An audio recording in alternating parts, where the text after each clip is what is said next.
Salut tout le monde, j'espère que vous allez bien. Aujourd'hui, on va unboxer une paire de chez Zara et on va la comparer du coup avec une paire qui ressemble beaucoup à celle que j'ai commandée. C'est la New Balance 530. Voilà, donc en gros Zara a un peu fait un dupe. Ceux qui savent pas ce que c'est un dupe, en fait, c'est un petit peu c'est pas une copie, mais c'est un peu une version ressemblante, une alternative on va dire moins chère. Faut savoir que je n'ai jamais acheté de paires chez Zara, ni H&M, ni Pull&Bear, tout ça. J'ai jamais fait ça. J'ai toujours acheté mes paires, on va dire chez des commerçants connus pour faire de la sneaker, comme par exemple Nike, Adidas, New Balance, enfin voilà. Allez, assez parlé pour cette intro, on va tout de suite commencer. Je vais prendre le colis, qui est énorme. Hop, regardez-moi ça. Le colis est énorme, alors c'est normal.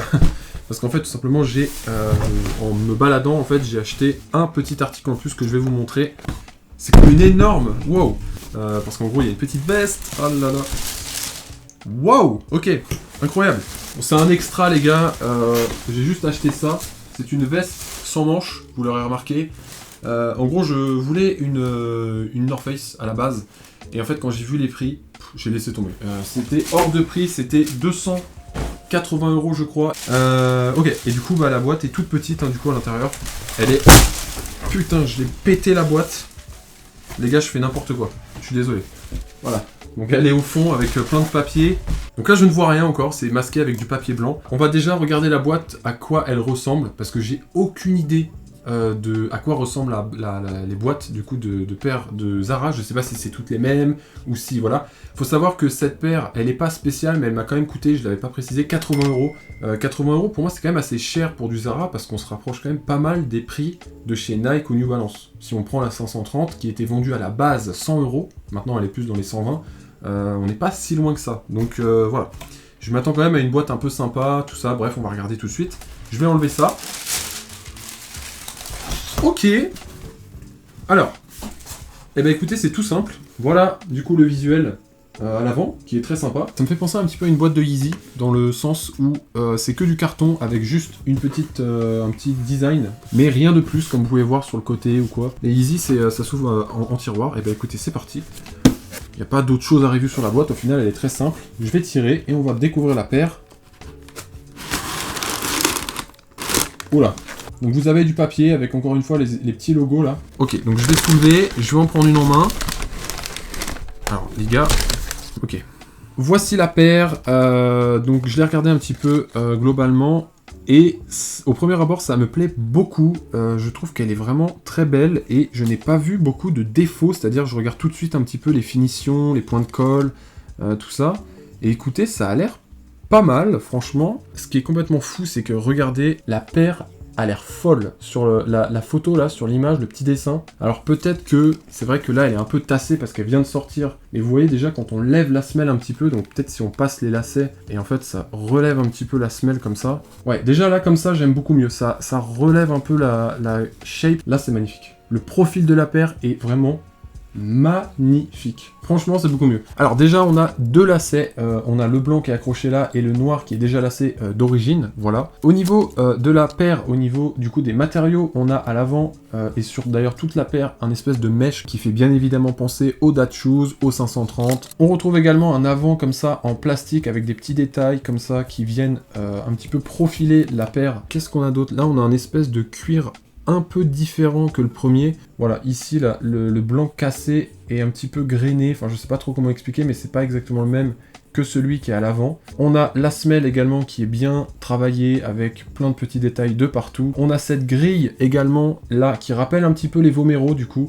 Le côté intérieur est plutôt identique à l'extérieur, on n'a pas vraiment de choses de différentes. J'aurais peut-être dû prendre l'autre vu qu'il n'y a pas les tags. Donc on a une ligne comme ça qui part vers l'arrière, là vers le haut, qui est très jolie. Ici c'est peut-être un petit peu mal découpé. Ouais, il y a peut-être un petit peu des découpes bizarres, mais bon, écoutez, en vrai, c'est pas non plus hyper voyant et c'est pas non plus horrible. Faut pas oublier qu'on l'a quand même payé, entre guillemets, que 80 €. Hein. Pareil, le talon, on retrouve ce petit logo à l'arrière, donc le fameux logo, du coup, je sais pas si c'est les sneakers Zara ou si c'est la collection qui est particulière, avec également l'arrière de la semelle qui a encore un autre matériau, c'est un espèce de plastique un petit peu mou et un petit peu collant, c'est un petit peu bizarre en vrai au toucher. Même à l'avant, regardez, on retrouve le logo en tout discret comme ça là.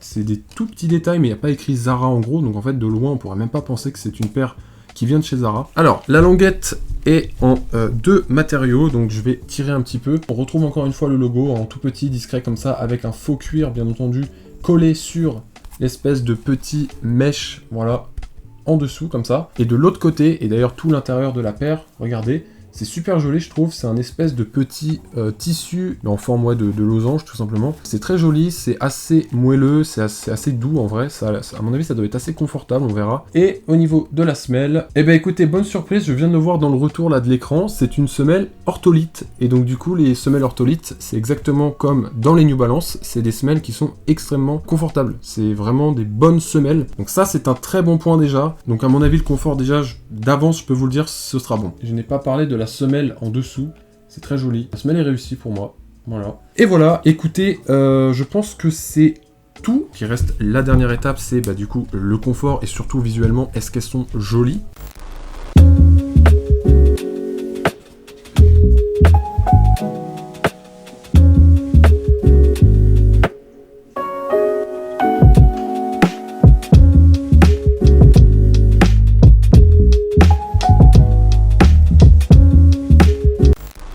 Eh bah écoutez, je suis agréablement surpris, la paire est, bon ça c'était sûr, évidemment, elle est absolument confortable, c'est aussi confortable que des 530. Pour finir en tous les cas la review de la paire, avant le comparatif, j'adore. Je trouve le look exceptionnel, hormis que, vu de dessus, je trouve que c'est vrai que la paire fait un petit peu trop ronde, mais par contre, sur le côté, une fois portée avec le pantalon, tout ça, je trouve qu'elle est exceptionnelle. Pour 80 €, ça vaut vraiment le coup. C'est une excellente alternative, je la valide 100%. Voilà la 530 qui est dans un état minable, tout simplement parce que ça fait au moins 2-3 ans que je l'ai. Alors déjà, ce qui me surprend, rien que quand j'ai pris la 530, c'est la légèreté. La 530 est encore plus légère que celle-là. C'est incroyable, vraiment la 530, mais c'est fou à quel point c'est léger. Si on les met côte-côte, vous voyez quand même que ça se ressemble pas mal. Vous voyez ici, et ben regardez sur la 530, on retrouve à peu près les mêmes, qui sont peut-être un petit peu plus longs, un petit peu plus profilés, mais voilà. Au milieu, on n'a pas le plastique sur la New Balance, parce que du coup pour moi ça c'est plutôt une inspiration des Vomero 5. Après au niveau de la semelle au milieu, on retrouve également le petit plastique, alors qui du coup sur la 530 est juste sur les côtés. Vu de dessus, du coup, c'est pas non plus exactement la même chose, même si bien entendu la forme se ressemble beaucoup. Mais vous voyez, je trouve que la 530 est un petit peu plus large. D'ailleurs, la semelle de la 530, je ne crois pas que c'est une ortholite, parce que ce n'est pas écrit, et c'est écrit absorbe en bas. Donc pareil, ça doit être pour absorber les chocs, donc à plus ou moins la même technologie, alors, le même principe de technologie que sur celle la Zara, quoi, tout simplement. Et voilà, je vais pas non plus faire dans tous les détails, mais voilà, c'était plus pour voir globalement les deux paires. Pour moi, cette paire est validée, même si 80 € c'est un peu cher, je trouve. Après, voilà, c'est parce que c'est Zara, mais la paire est quali, donc en vrai, ça va. Je veux dire, on s'est habitué à des prix un peu exorbitants chez New Balance, et encore plus chez Nike, je trouve. Donc franchement, 80 €, c'est honnête pour ce type de chaussures. En fait, ce qui me fait dire ça, je pense, c'est tout simplement parce que c'est Zara. D'ailleurs, je pense qu'en termes de qualité, on n'est absolument pas loin d'une paire de New Balance ou de Nike. On est peut-être même au-dessus, honnêtement, parce que vraiment, c'est très bien fini et les matériaux ont l'air excellent. On a même du coup une semelle ortholite, chose qu'il n'y a pas dans certaines Nike. Agréablement surpris, c'est la première fois du coup que j'achète une paire chez Zara et je valide entièrement la paire. J'étais pas trop sûr de la garder parce que j'ai déjà une 530, je viens d'acheter une Vomero 5 récemment, donc ça fait un peu beaucoup de fois les mêmes paires. Mais écoutez, si on voit pas, moi je ne connais pas ce logo, honnêtement, je l'ai découvert dans la vidéo. Mais si vous ne connaissez pas ce logo ou quoi, mais moi je ne pourrais pas deviner que ça vient de chez Zara. Je vous le dis honnêtement, je ne peux pas deviner. Tu me dis que ça c'est une Dior qui vient de sortir, mais il y a moyen que je te croie. Donc écoutez, si cette vidéo vous a plu, n'hésitez pas déjà à mettre un like et un petit commentaire. Et honnêtement, je serais chaud de refaire une vidéo, de racheter une paire chez Zara et de la comparer avec une concurrente de n'importe quelle marque. On verra, pas obligé même de forcément faire avec une concurrente, mais si le modèle est sympa, pourquoi pas le présenter sur la chaîne. Merci d'avoir regardé la vidéo comme d'habitude, portez-vous bien et on se dit à très bientôt.